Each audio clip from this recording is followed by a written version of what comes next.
Hello mga suki! For today's video ay gagawa tayo ng sapin-sapin. Actually guys ay apat na kakanin ang gagawin ko ngayong araw pero inuna ko lang po i-voice over itong ating sapin-sapin. So kung gusto nyo pong matuto, manood po kayo ng aking mga video. So naglagay po ako dyan ng 4 cups na glutinous flour. So sinimot ko lang yung mga tira-tira ko dati na mga glutinous flour, mga suki, no? And then nag-add na lang po, nag-open ako ng bago para mag-add kasi kulang na po iyon. Ano pagkatapos yan kasi na-open na po, so kailangan maging safe din yan at para hindi pasukin ng ipis ay ilalagay po natin yan sa Tupperware. Yung may sarado na Tupperware. And then maglagay din tayo ng 2 cups of all-purpose flour.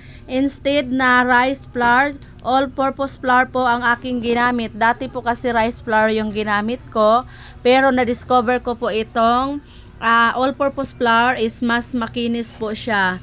So naglagay din po tayo dyan ng 1 cup of ibap, mga suki, and then hindi po nagkasya kaya dinagdagan po ko po yon. Nag-open ako ng bagong ibap. So maglagay din po tayo dyan ng isang latang condense. So yung na video ko dyan ay 1/2 na lang kasi nakalimutan ko palang i-on yung ating camera. Pero 1 cup po ng condense ang ating ilalagay, mga suki, para masarap po ang ating sapin-sapin. So nag-add din po ako ng 1 cup of gata. Ang gamit ko po ay kukumama. Pwede rin po yung fresh gata, mga suki. And then, pwede rin kayo mag-add dyan ng water kung nakulangan kayo sa ating, kung medyo kung hindi pa malabnaw yung ating mixture, mga suki. So, nakadepende po yan kasi meron po kasi mga glutinous at mga all-purpose flour na medyo matakaw sa tubig. So, ganun po. Kailangan po nating titingnan kung tama na ba yung ating texture dyan, mga suki. So pagkatapos ko po mahalo yung ibang mga ingredients ay hinalo-halo ko nga po dyan ng mabuti para po ma-mix niya yan at well combine na po ang ating mga lahat ng ingredients. And then sa lahat ng nakalimutan ko po ay ang sugar. So buti na lang naalala ko yung sugar, no, na habang naghalo-halo tayo dyan. So nag-add na po ako ng 1 cup of sugar. So pagkatapos ay kailangan po natin yung salain, mga suki, para po smooth yung ating texture ng ating sapin-sapin. So salain natin ng mabuti. Kailangan natin dyan ng pinong-pino na strainer. So ayun lang, mga suki, sundan nyo lang po ang aking mga ginagawa dyan at makakagawa na rin kayo ng sapin-sapin sa inyong bahay. So after po natin salain, mga suki, i-divide lang po natin yan into 3. Kasi lalagyan po natin yan ng iba't ibang kulay and flavor para po maganda ang kulay ng ating sapin-sapin. So ang napili ko pong kulay dyan is violet at saka yellow. And then yung isa po is plain lang. So every yung bowl is nilagyan ko ng 2 and 1/2 cup of mixture, mga suki. And then pag nailagay na po natin ang ating mga food coloring ay kailangan po natin yang i-mix ng mabuti para maiwasan yung pagbuo-buo ng ating mga food color. Kasi yung gamit ko po dyan is powder na food color. Actually okay rin naman yan, no? So maybe next time makabili tayo ng liquid na food coloring, mga suki. So dati talaga na bumibili ako noon, kaso naubusan tayo ngayon, kaya ayun, ito na lang po ang ating gagamitin muna, mga suki. So patuloy lang po natin yung paghalo-haloin, mga suki, no? Ayan po yung ating kulay yellow. And then yan din yung white, yung plain na ating sapin-sapin. Pwede rin kayong gumawa nito sa inyong bahay kung kayo po ay mga nanay na gustong kumita kahit nasa bahay lang, ay pwede nyo po itong gawin. So sa mga oras na yan ay naglalagay na po ako ng mixture sa ating mga molder, mga soki, no? So, nilagyan ko po ng 3 kulay yung isang molder. Dati talaga nahirapan ako kung paano gagawin yung mga design-design nitong ating mga sapin-sapin kasi ang gaganda talaga ng mga design, mga kulay.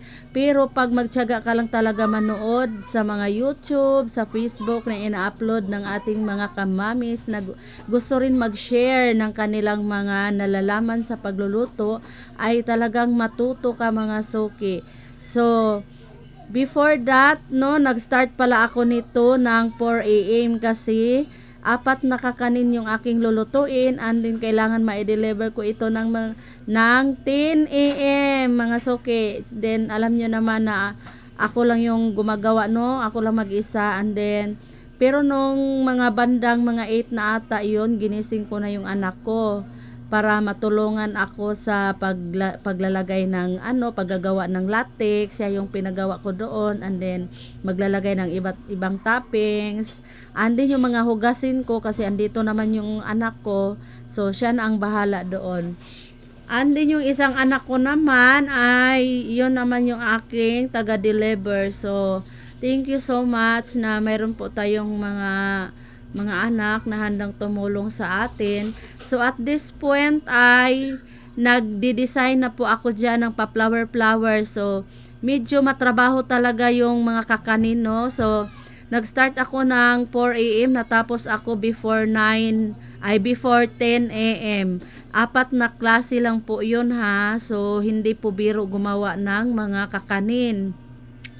So ayun na mga suki, time lapse na tayo, no, para mabilis matapos ang ating video, para baka kasi hindi na tayo matapos ng pagbo-voice over dito kung talagang ibibideo natin hanggang 10 AM yung mga ginagawa natin. Diyos mio. So, ayan na po yung ating result ng ating paggawa ng mga design ng ating sapin-sapin. Sobrang ganda mga suki. Iwan ko kung nagagandahan kayo, pero ako nagagandahan ako, charot. So, maliban sa maganda yan, syempre masarap yan mga suki, no? Made with love po yan mga suki. So, thankful din ako sa aking regular customer na si Ma'am Chris. Lagi po siyang umorder sa akin talaga ng mga kakanin at mga iba't iba pang mga bilao na kanang mga gusto niya. So, at this point, nagpi-plating na po tayo ng ating sapin-sapin. So, pinapahiran ko po yan ng langis para hindi po magdikit-dikit mga suki. So, 'di ba? Sapin-sapin pa lang tong ginagawa ko, pero ang tagal ko po natapos. Pagkatapos mo yang i-mix-mix, paghaluin lahat ng ingredients, tapos ilagay mo isa-isa sa mga molder, pagkatapos isa lang mo sa steamer, pagkaluto, alisin mo na naman isa-isa yan sa mga molder, tapos pagkatapos nun, ilalagay mo na naman sa bilao para magpi-plating at para i-arrange na magiging presentable po para masarapan at magandahan naman ang ating mga customer. So ayun na po yung finished product. Thank you for watching mga suki. Until next time.